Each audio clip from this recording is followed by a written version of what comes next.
Let's get the view of Mr. Robert Clarke, SAN, a senior citizen. He's seen many Independence Days gone by. Morning, and thank you for joining us. What are your thoughts this time as we commemorate Nigeria at 52? It is my pleasure to be on the line this morning. Nigeria at 52, to me, would be viewed from a different perspective.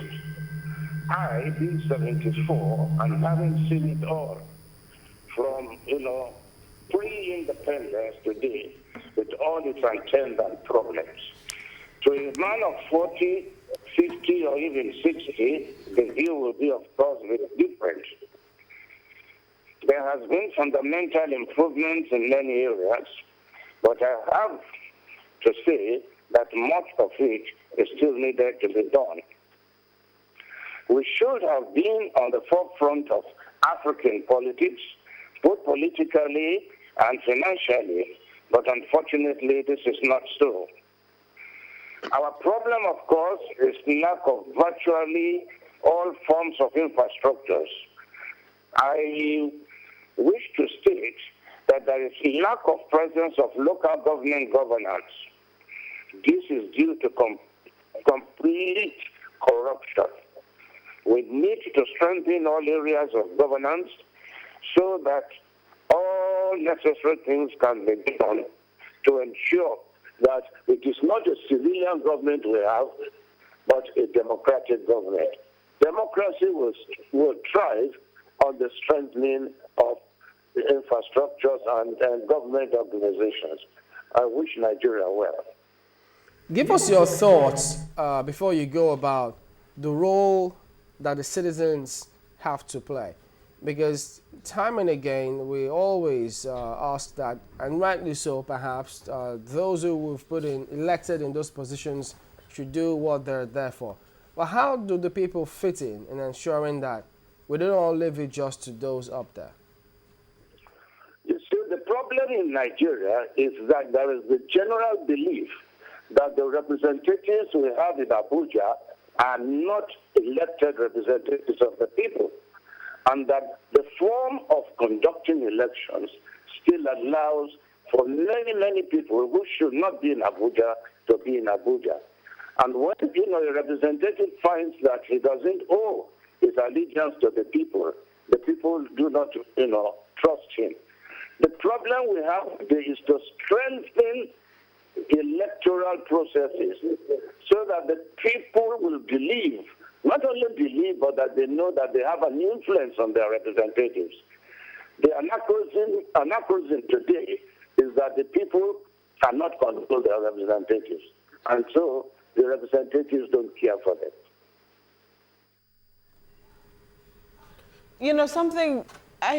Talking about Independence Day, I mean, as Chamberlain rightly pointed out, you have seen so many Independence Day.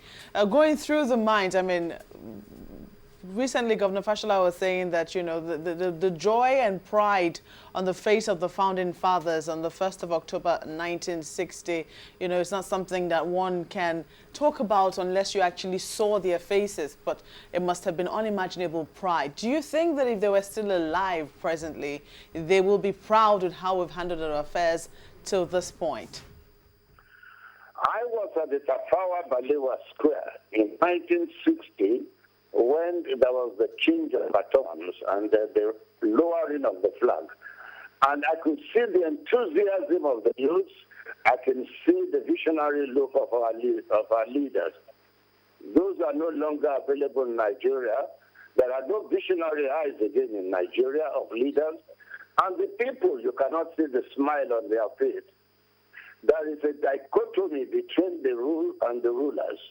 And this has to be, reflected in the way governance is created in Nigeria. There is a dichotomy and it must be breached. The leaders do not relate to the men who are being ruled. And we must look into this. We must bring governance nearer to the people. The local government that should do that has been muzzled by the governors. We don't have local governments in Nigeria. Anyway, you've been talking about leaders, and quite frankly, people have been worried. They say today we don't have leaders. What we have as sectional leaders. Could you tell us what exactly the leaders then had that is absent from our present-day leaders? You see, politics pre-independence, politics in the early period of independence before the coming in of the military was not fathomed or based on monetary consideration.